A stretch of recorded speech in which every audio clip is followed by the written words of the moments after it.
ल है नेपालको बाटो यस्तो छ हालत।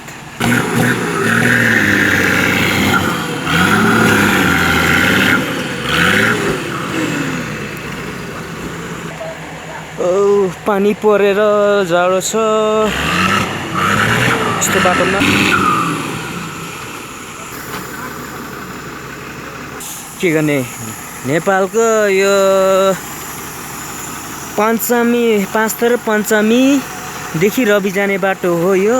र यो चाहिँ गोलिया बोकेको ट्रक यहाँनिर पानी परिरहेछ।